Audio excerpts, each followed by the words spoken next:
God keep our land glorious and free.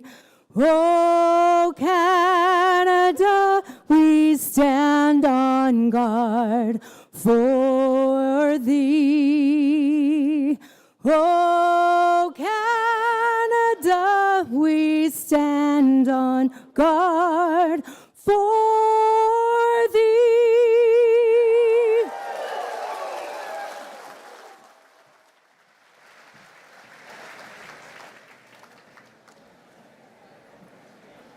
Please be seated. When I hear our anthem, I think of our promise. A promise now in the balance in an election fiercely contested and narrowly decided. Amid the gathering shadows at home and abroad, we remember our nation's promise. We will be the light. We choose freedom over fear. We will never give in. We will never back down. We will never surrender to the forces that would break us. And we are led by a great conservative powerhouse, forged of iron will, of unbreakable bonds, and of an undeniable love of our great country. So let me turn now to one great conservative in particular. First elected in 2019, his service, exemplified with the sacrifice of his family, especially his brilliant wife Danielle, is one of courage, of decency, and of integrity. He stands tall in height and in character. He chose his country over himself by making the decision to return our leader in a by-election to go head-to-head with Mark Carney on the floor of the House of Commons. He has assured us that in the company of our great conservative family, he'll never have to buy a beer for himself again. Friends, the former member of Parliament for Battle River Crowfoot and his wife, a warm welcome to Damien and Danielle Carrick.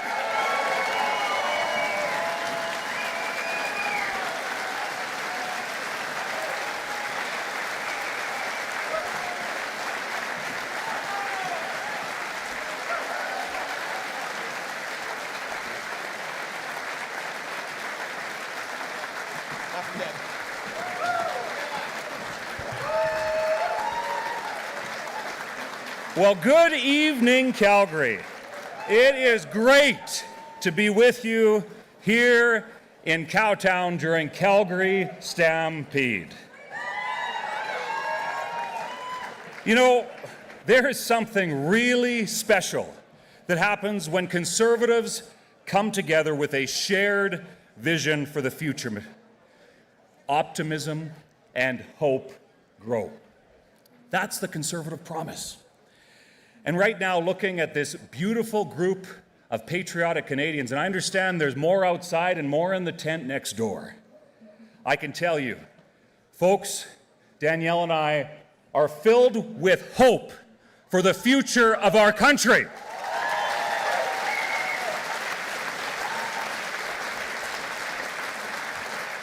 Now, folks, I know the last election result wasn't the final result that any of us had hoped for.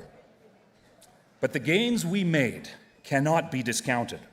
They were undeniable and significant. Folks, we sent 24 new Conservative MPs to Ottawa and earned the largest vote share of any Conservative party since 1988. That's worth celebrating. But more important than that, folks, is we built a growing coalition, a voter coalition from all walks of life. And here's the reality. None of that could have been done without Pierre Poilievre's drive and commitment to listening to and fighting for the Canadian people.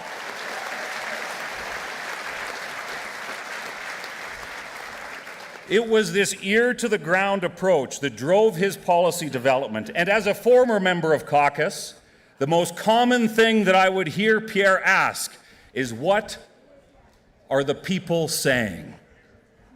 What are the people saying at the doors, in the coffee shops across this country? He led by example. Thanks, guys. He led by example that commitment to listening to the people and built policy that mattered to Canadians. And I want you to think about this. Every major issue that Pierre Poilievre and our conservative team brought forward defined the agenda. Folks, it was Pierre to thank that we no longer pay a consumer carbon tax in Canada.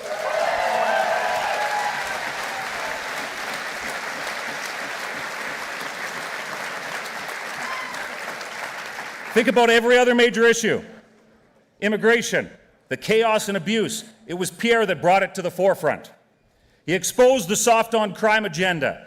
He brought inflation to the forefront before it was even a major issue. He led the conversation on that. And folks, Pierre Poilievre didn't become Canada First because the polls said he should be Canada First. He's been Canada First because that's the foundation of what Conservatives believe. Now, the question that one naturally asks is, did the Liberals lead on any of those issues? Did they? The answer is no. Mark Carney's solution was to copy and paste our policies, dress them up in a little bit different language, and put them into his platform. He wasn't leading on any of the issues. It was Pierre that was. And it's clear that Carney doesn't even believe in these policies. They don't fit the Liberal Party's radical leftist belief system. And we see it front and center with their nonsensical gas-powered vehicles ban. Can you believe that? They want to ban you from driving a gas-powered vehicle. Boo is right.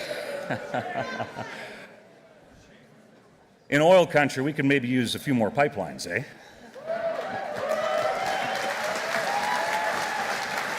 Now,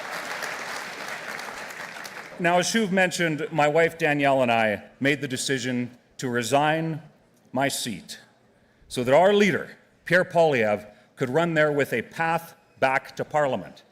Danielle and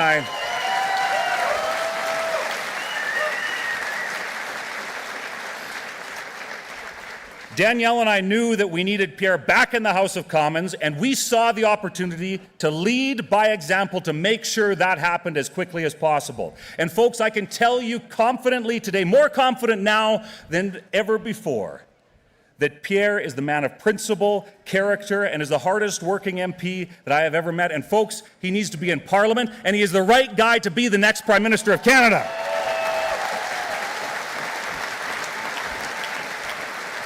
His energy, passion, and drive have grown our party and strengthened this movement beyond what we have ever seen before.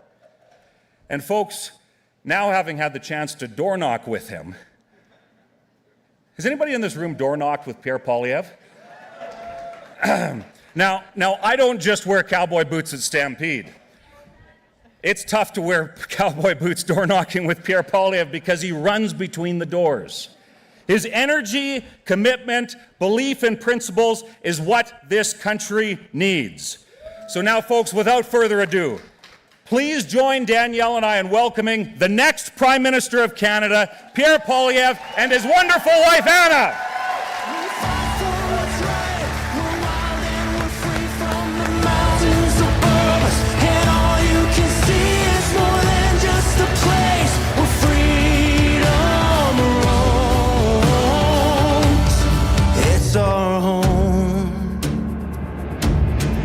Something tender about it. There's something hidden about it. There's something all generations can have and can hold. We break down the walls and break out of the mold. Yeah, we fight for what's right. We're wild and we're free from the mountains above us. And all you can see is more than just a place where freedom roams. It's our home.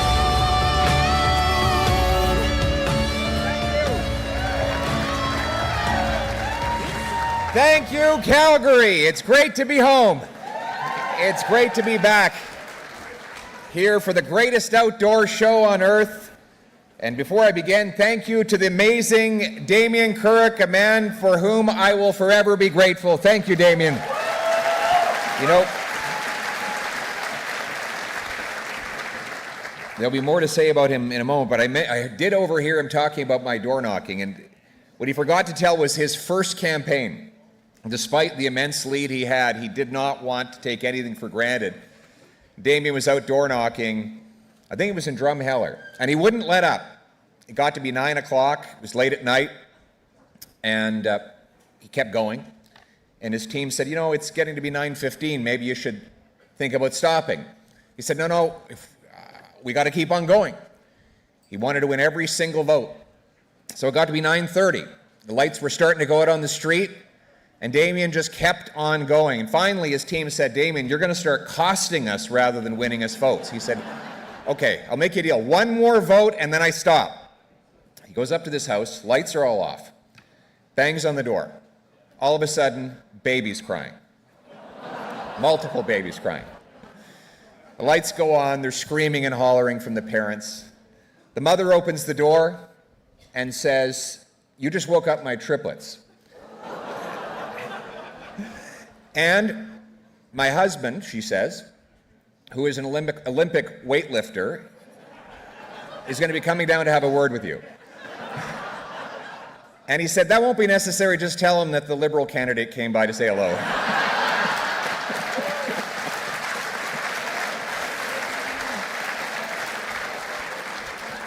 How are you, Premier? Great to see Premier Danielle Smith, a champion for freedom.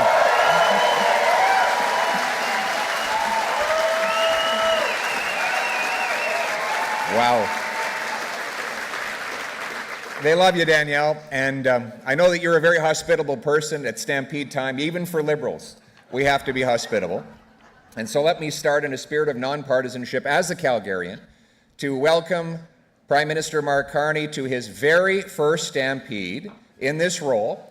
And he had, of course, to do the customary thing and flip some pancakes. Now, he thought he would be great at it, because in his trade talks with Trump, he's had so much experience flip-flopping.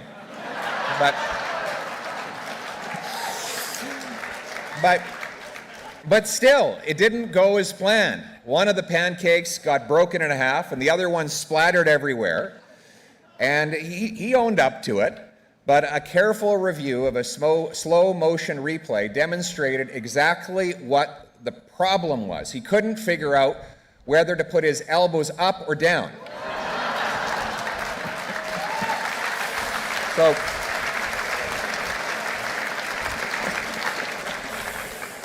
but it is great to be home here. You know, I used to come here to Heritage Park when I was in school. They'd bring us here, our parents would dress us up like it was 1905. And we go into the little schoolhouse, I think it's still over there. And they even had the little strap. They didn't hit us very hard, but I got a little bit of a mark on my palm for talking too much during the class. And this is the place that taught me my values, the values of hard work, freedom, family, values that my wife Anna, who I'm very honored to have with me here, shares, the values with which we're raising our kids.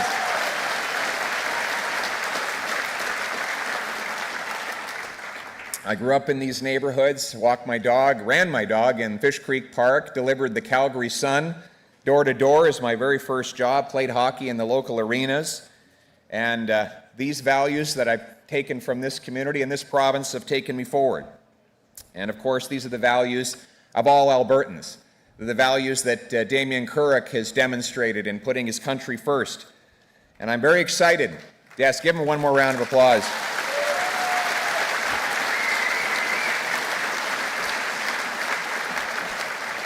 Damien is a family man, a hardworking patriot, a great farmer, beloved in his community, known and trusted by people far and wide. And the story that touches me most about him and Danielle was about a year ago, his father passed away unexpectedly right in the middle of the harvest, and they have 6,000 acres that they had to bring home. And if you can imagine, making arrangements and mourning such a loss in the middle of the harvest was a big problem. They didn't know how they were going to bring home the crop. Then all of a sudden, there were these combines that just appeared from all directions on one morning. and they fanned out into the field, and they brought home the crop and dropped it in the bins and went back to their farms to do their jobs. And that really is the story of Alberta, isn't it?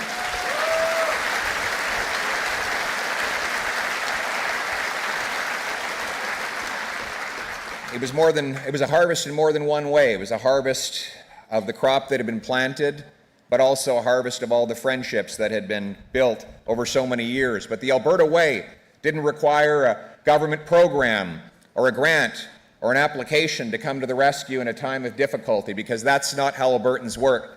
They get up, they get it done, they do what's right, they help a neighbor, and when they're done, they don't expect any thank you. They go back to doing their business and caring for their families. That's what it means to be an Albertan.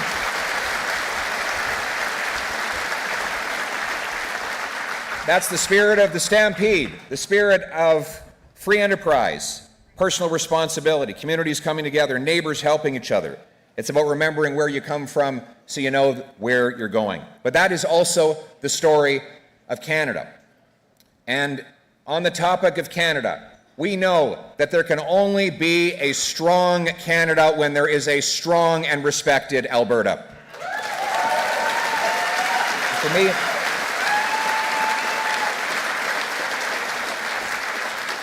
For me, that's personal. I was born in '79, and of course, only a few years later, Pierre Elliott Trudeau would attack our province with the National Energy Program.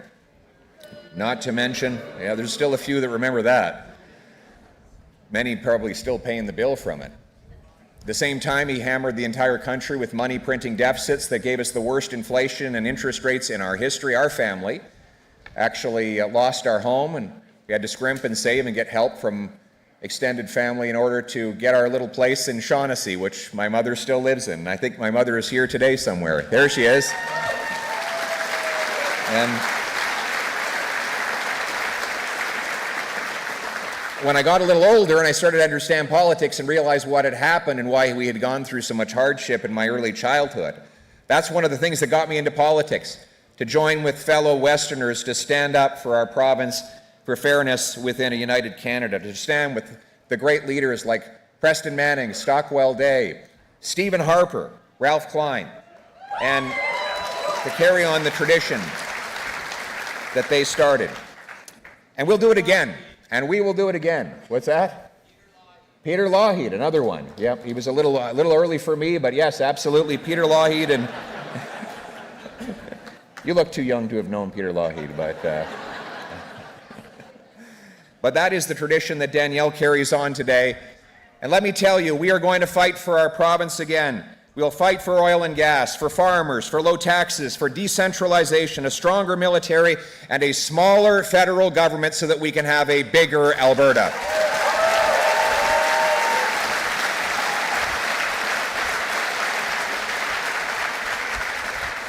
And if elected in Battle River Crowfoot, I'll use the platform of Leader of the Opposition to amplify the legitimate demands of Western Canada to end the unfair treatment. The era of Ottawa telling Alberta to pay up and shut up must end once and for all.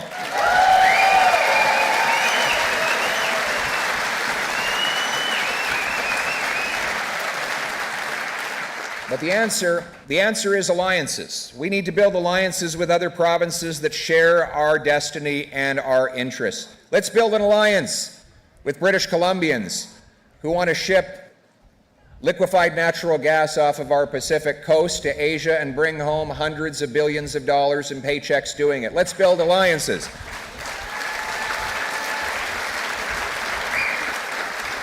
Let's build alliances with Saskatchewanians and Newfoundlanders and Labradorians who want to develop their oil and gas and aren't interested in having anyone in Ottawa cap how much they can produce.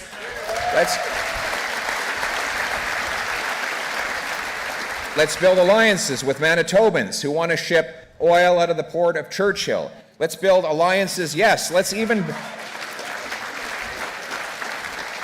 build alliances with Quebec and other provinces that want to decentralize our country and get Ottawa out of our business so that provinces and people can make their own decisions.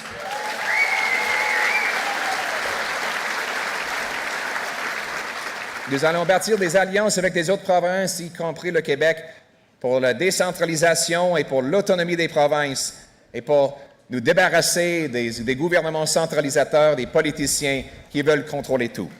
We want to put our country and our people back in charge of their lives. Now, to be honest, I wanted to return here today with an election victory. And though we didn't win, we made extraordinary gains. We added 25 new seats and 2.5 million extra votes, the biggest share of vote since 1988.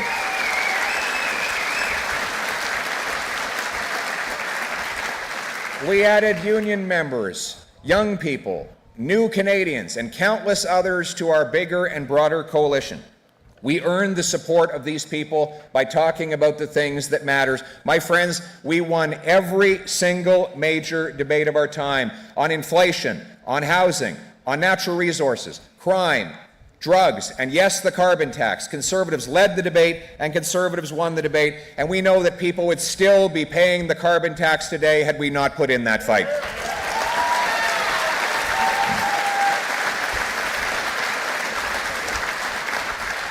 Now, the Liberals, they have a new salesman. They changed Trudeau for Carney. And he has a new, it's a new look, new talking points, some of which he's plagiarized from yours truly. And he's now claiming to support things that he's long opposed. Beyond that, he's trying to flip-flop on the issues that we know he really believes in. But at his core, he believes in the same top-down government knows best approach. Carney's first ever spending bill boosted the cost of government by 8% in just 1 year. That's twice the combined rate of inflation and population growth. And I note that that is on the baseline of the biggest, fattest, most morbidly obese government we've ever had.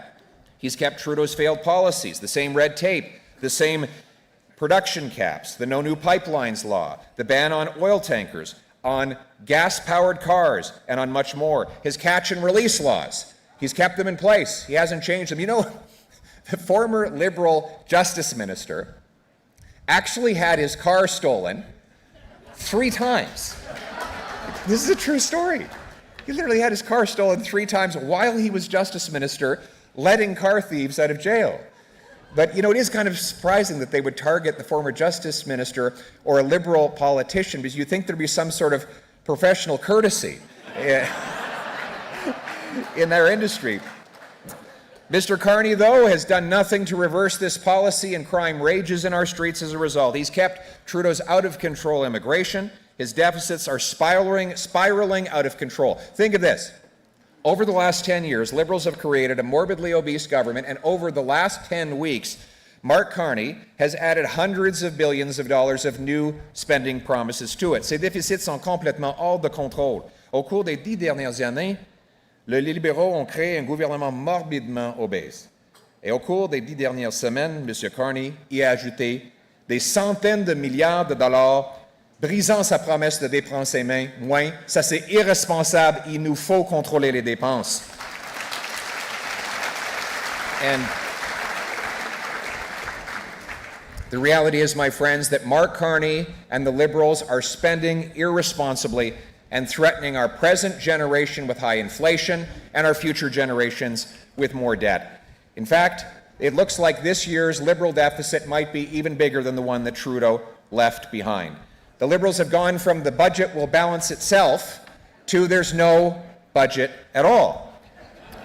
And this is really building on their ideology. Tax, regulate, subsidize, repeat. Mr. Carney has the same approach as Trudeau on this as well. Liberals block things, and then they subsidize those same things. Think about it. They block pipelines. Then they buy pipelines. They pay local bureaucracies to block home building. Then they create a $25 billion bureaucracy to build homes. They ban independent media from the internet, and then they subsidize other media, supposedly because we have a crisis in news coverage.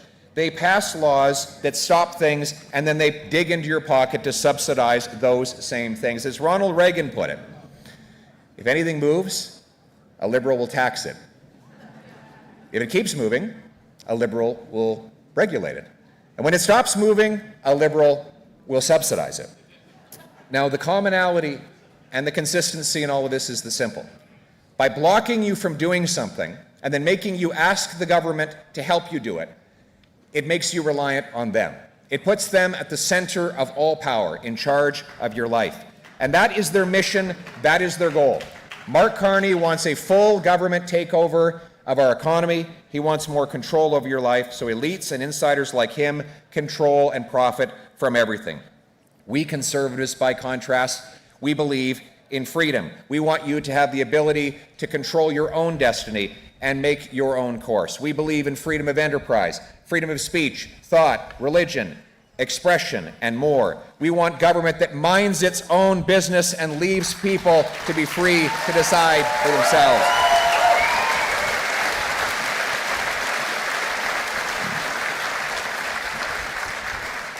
Let workers work, let builders build, let farmers farm, let investors invest, and let parents parent.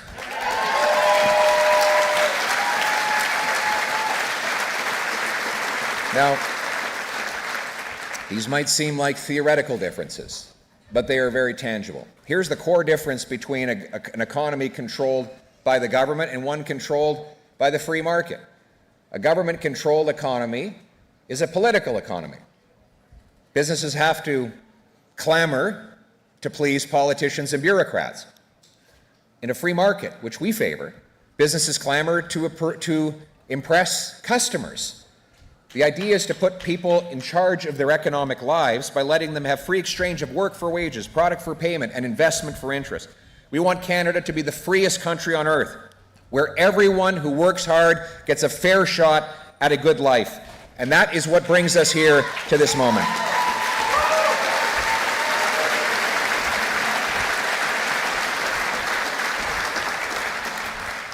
That's what brings us to the moment and the job that Canadians have given us. In the short run, our job is to be a strong opposition. In the long run, a principled government in waiting. As Lincoln said, I stand with a man when he stands right, and I stand against him when he stands wrong. We will, for example, offer any help we can to get a fair deal for Canada with our American friends.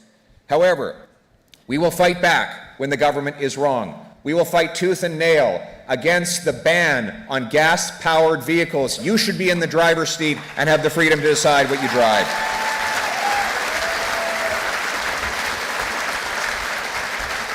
We will continue to oppose the industrial carbon tax, C-69, C-48, the cap on our energy production, the plastics ban. We're going to unleash our energy and our production and make Alberta and Canada the richest place on planet Earth.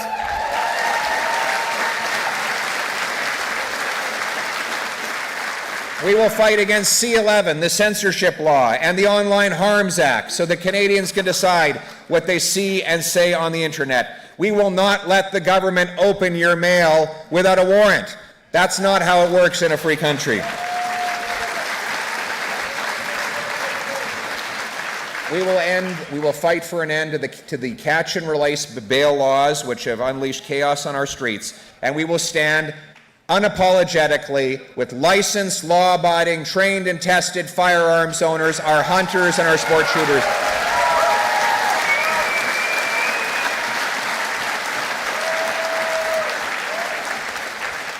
And we will put Canada first in everything that we do, and that includes immigration. Look, we're a welcoming country, but the latest news that the Liberals allowed 17,500 foreign criminals to enter our country by sponging their prior criminal records is just the latest example in the radical, Liberal, failed experiment with open borders. And Mark Carney refuses to deport any of these individuals, nor has he changed any of the radical immigration targets that Justin Trudeau left behind. Our housing, our health care, our jobs are overwhelmed. Our young people are cast aside while low-paid, temporary foreign workers take their jobs. We must end the abuse in the temporary foreign worker program, the international student program, the refugee system, and we must restore an immigration system that puts our country and its people first.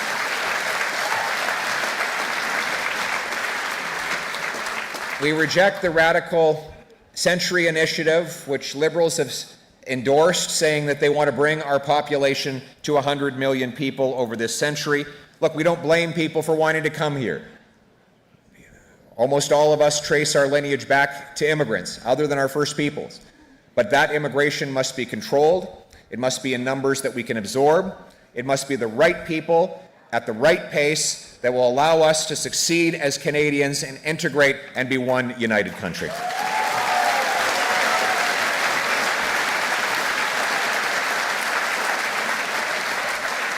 And to put Canada first, we need to have a strong armed forces. Conservatives will continue to champion our soldiers, our sailors, and our airmen to do the job of securing our sovereignty, rebuilding our alliances, asserting our claims, and also preparing for danger. But our military is not just about more money. Yes, we need more money, but that money needs to get to the front lines, not to back office bureaucracy, not to procurement boondoggles, and not to pet projects of the government. In reality, our military must have a warrior culture and not a woke culture.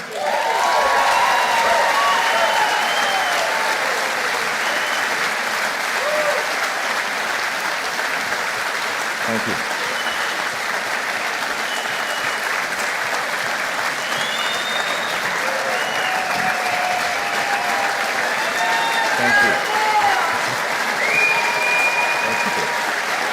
Thank you.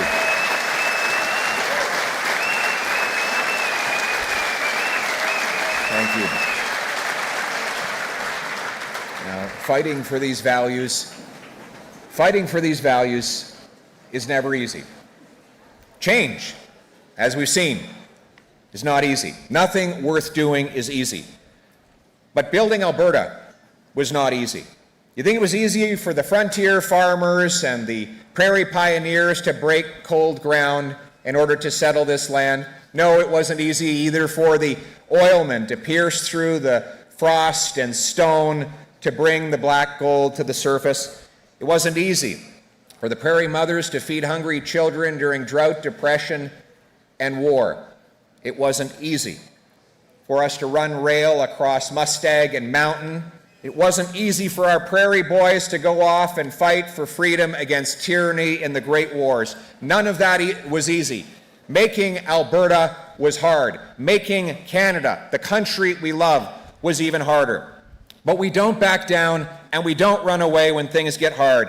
We dust ourselves off, we get back in the saddle, and we gallop forward to the fight. So let's fight for our freedom, fight for our families, fight for Alberta, fight for Canada. I am ready for the fight. Are you ready to join me? Let's do it for the country we love. God bless Canada. Thank you very much and happy Stampede.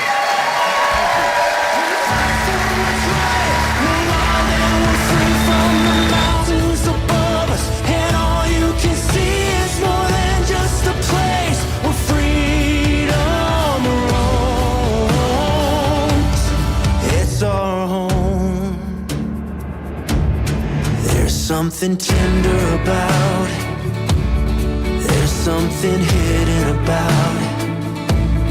There's something all generations can have and can hold. We break down the walls and break out.